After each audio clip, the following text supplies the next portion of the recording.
right. I'm here with Karen Totaro today. She is the general manager of the Huntington Place Convention Center. How you doing today, Karen? I'm doing great. Thanks, Chris. Awesome. Well, I'm excited to have you here today. The Huntington Place Convention Center is an absolutely amazing facility. And I can't wait to talk to you a little bit more about it, what you have going on there. But I'd love to get started with you. So if you wouldn't mind, maybe tell us a little bit about how you got into hospitality and where you are today. Sure. Well, my trip started way back in college. I worked at an arena to kind of work my way through college, and I just loved the anticipation before an event at the arena. It was palatable. You could feel the energy in a room before the singer got on stage or anything like that. So it was never about the celebrity, but it was about the actual ambiance and the feeling right before that show. And so I was addicted right from the age of 18. So I wanted to stay in arenas, and I did. I worked in two different arenas, University of Illinois, University of Dayton. Loved the arena part of it, especially when you're younger, because it's like 20-hour days and then nothing, and then 20-hour days and then nothing. But at some point you want a life. And so I started looking at convention centers because it still kept that passion for running venues. And I started out at the Oregon Convention Center in Portland, which was wonderful, beautiful building. And from there, I was at four other buildings. I went to Cincinnati, loved Cincinnati. I love old cities. I grew up in Chicago, so I'm a big fan of the Midwest and the old cities.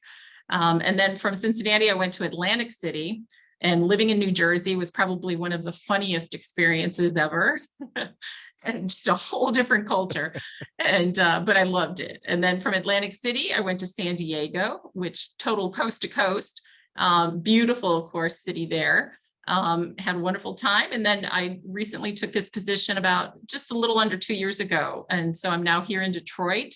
And I'm telling you, it's an amazing city. If you haven't been here in a while or haven't been here at all, people need to come here. It's such a cool, I don't know, just an authentic, kind of gritty, kind of just entrepreneurial, just such a great spirit here in this city. Love it. Absolutely. Well, first, it sounds like you got your frequent flyer miles going from Yeah. coast to coast to coast to amazing. But that's a great career path. And when you talk about Detroit, you're absolutely right. Anybody you talk to from Detroit, there's nothing but energy. And it obviously there's a ton going on in Detroit right now. Absolutely. And I think that kind of segues to the next piece, right? Which is, the Huntington Place Convention Center, which is kind of the center of it all. So tell us a little bit about your facility and kind of what you have going on there. It's a beautiful facility. It's basically about 2 million square feet of just the footprint itself, but we have over 723,000 square feet of just exhibit space, which makes us like the 16th largest convention center in the country. So we are big, which means we can fit 80 to 90% of all conventions can fit in our building. So we look at it as, just we're in the perfect position. We're right along the river. We look out over Canada. So we always wave to our Canadian neighbors. There's a beautiful blue water river right between us and Canada. We're right in the heart of downtown. And I think having the building so accessible to hotels, to restaurants, to the venues, the other venues in town, the stadiums and everything are right downtown. So from a convention perspective, it's such a great, impactful area because everyone can walk to everything or take our little people mover train around. So it's a great sell, but our big thing is getting people here. Once they're here, they love it. If you just say Detroit, they're just not sure, right? Because people just hear the news or, from years ago, and Right. they don't give it that second chance. But this place is so worth coming to see. Absolutely. Well, it sounds amazing. Over 2 million square. That's a massive facility. So the first thing that jumps to my mind is how do you staff a place like that? I mean, it is so large. How is that going for you? So, it's funny with COVID, obviously we, like everyone else, had to reduce staff so much. So, but we finally brought all the folks back who wanted to come back are back now.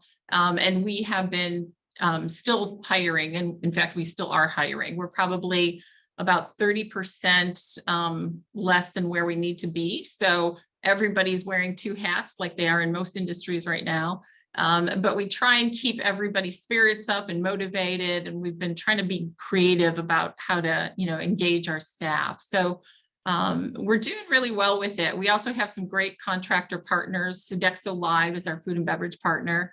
And so they do a great job with their staffing. We have Freeman Electric, Premier AV. So it really matters.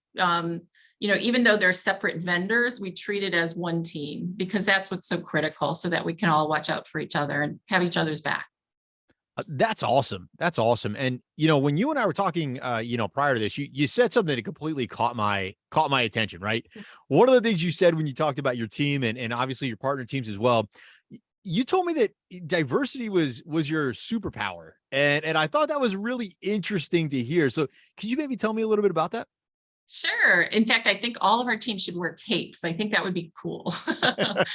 But no, Detroit alone, obviously very diverse city. And we have of our staff, probably 56% of our staff are minorities. Of our management team, 54% are women. So we just have such a great openness to diversity here. And I think one of the things I also say, besides the diversity is our superpower, inclusion is our secret sauce, because it's really about making sure all of our staff, no matter what their backgrounds, no matter what they look like, what they believe in, everybody feels a sense of belonging here. Here at work, we're one team and we work together and we hear each other and we see each other. And that's really, I think, what makes us so special and so authentic. And that resonates with our clients. We get so many compliments from that. In fact, in the last year, we've won 7 awards, all related to customer experience and customer service. So it's really about the team and their own sense of belonging and being engaged that really resonates.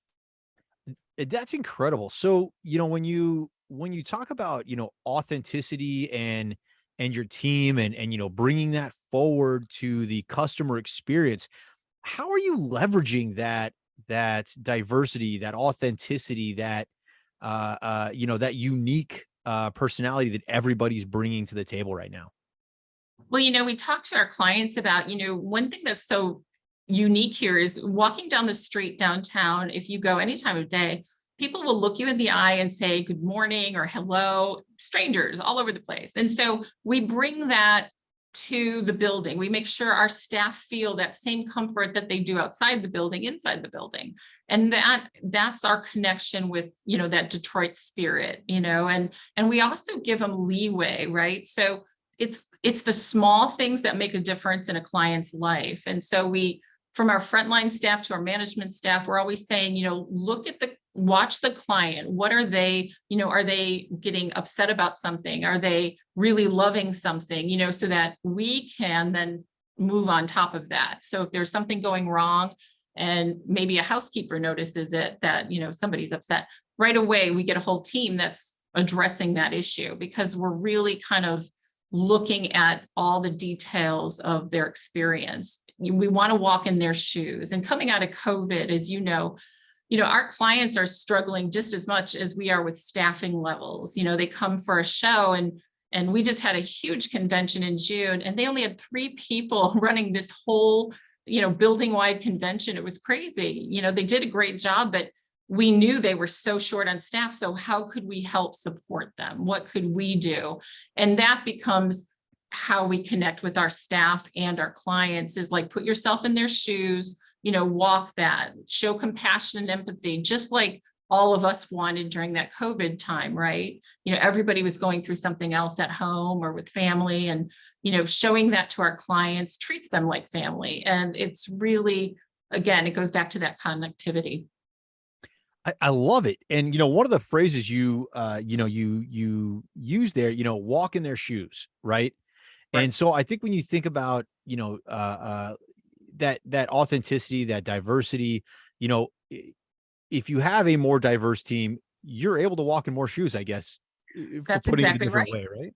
Absolutely, because somebody will connect with everybody, right? And so, sometimes, just like when we have an event manager assigned to a show, sometimes an event manager will just connect so well with a client, but sometimes that client, connects better with a different event manager. So it's all about really honing in on those clients and what resonates with them and what connects with them, and not taking any of that personally, because that's one thing we want to make sure our team understands is like, in tomorrow it'll be you that they want, or you know what I mean? Like it's always about like, we're doing this as a team. We fill in for each other constantly to make sure that it's about what the client needs.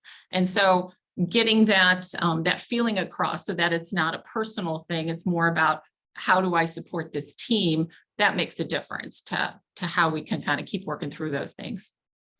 That's awesome. And, when you talk about, you've talked about how engaged your clients are, your customers are, right? The awards you've won, are you seeing that same kind of engagement with your team? I mean, is turnover going well? Is retention high? Like, how's that all going right now? It's pretty good. We're almost, we're starting to climb back up. Retention is good. I think what's scaring us a little bit is just the money being thrown at some of our staff. It's hard for any family to talk to your spouse and say, okay, there's a job here that's offering me $40,000 more. Should I leave the place I love for $40,000 more? The answer is usually yes. So I think that's where we struggle, is like, we're doing, in fact, a salary and wage assessment for our whole team. And we've shared that with them. We want to make sure that we are paying market. We want to make sure that, we understand the value of all the jobs post-COVID, and what that means, because it is a different world and we take it seriously. We're not just going to pay what you paid before COVID because that's what it was, So even our collective bargaining agreements, we've been looking at everything, what makes sense now? It's a new day. What makes sense now? Absolutely. When you're trying to retain all of this, diverse talent and just a pool in general, what kind of things are you all doing that maybe are post-COVID actions, that seem to be resonating or working with the team right now? Well, some of the simplest things we've done is free parking for all of our labor, something as simple as that, but that adds up. When you were previously paying $15 a day to park, that's a big chunk of change. So free parking, we've done free meal vouchers, for big show days, so that anybody who's working the front line can just go to concessions and get a slice of pizza and a bag of chips and things. It's simple things, it's really those simple things. We're also looking right now at potentially doing a shuttle service to some of the neighborhoods where a great deal of our staff do work, to make it as easy for them as possible, and also to save their gas mileage, et cetera. So we're open to all kinds of ideas. We brainstorm with our team, and we want to hear what our team wants versus us pushing down an idea. We want to bring an idea up, what makes an impact, and that's really where we kind of gravitate. Absolutely. One of the things that obviously everybody's talking about right now is leveraging flexibility, right? Yes. Have you all been, I mean, it's a massive operation. Have you all been able to leverage flexibility at all to try to retain your team? Absolutely. We were talking a little earlier, it's a definite gig society now, right? People want to control more of their life, their day, and they want to work when they want to work. They want to work the type of work they want to do. And so we've taken that into account, trying to be more flexible, just something as simple as scheduling, our frontline staff, or our part-time staff, instead of saying, okay, you're going to work these 3 days, these hours. We're now showing them the whole schedule for the week and letting them pencil in when can you work, so that it's about their choice and what fits their world.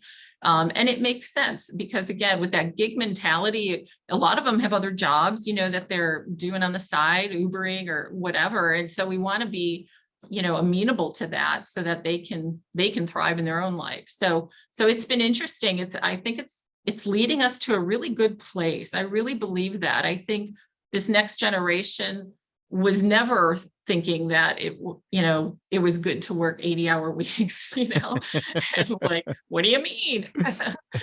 So I really commend, the generation for it, but I also am really liking how this has shaken our world up, and we're looking at work in a new way. because Europe has always said, they work to live, and we seem to live to work in America. And so Yeah. I really kind of like that shift that we're going through. Well, you know what I like about what I'm hearing here is, I mean, you are sourcing, leveraging, building that authenticity, that diverse workforce, but then you're giving them the tools to excel, right? Like you're saying, it's great that you're diverse, but I need you to be it on my 9 to 5, Monday through Friday schedule, Yes. or I Yeah. can actually let you do it on your schedule. It turns out Right. you might not be a morning person, right? Like, Right. or you may have another job that you're passionate about, and I'm able to steal just a little bit of you, Yeah. with these few hours a week or whatever that looks. So I think that's great that you're putting action behind what it is that you're hoping to source in your community. I think that's absolutely awesome. Well, and I think one thing that happened this year that was surprising for all of us. So I work for ASM Global, which is a private management company that manages over 300, venues. And what was interesting is they went to a no set limit on vacation. They took it away. They just said, take time when you need time, right?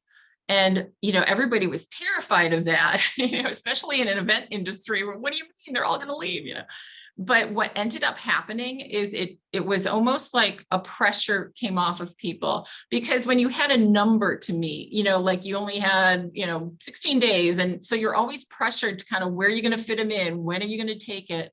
And it took all that pressure away. And for those that feared, oh, everyone's going to be taking off every week. Well, guess what? No, they don't. Nothing has really changed in that way, except now maybe people will take a long weekend after working a crazy week, and that's good. We want them healthy and happy and adjusted. So I think it was one of the most brilliant ideas, for a major corporation to do that and not stand in fear. I think they deserve huge credits for that, because that has really gone over well with our team, and especially, our management team that, they're not punching the clock. So they're here all the time, during those crazy Right. shows. And so this has really given them some confidence in being able to balance better.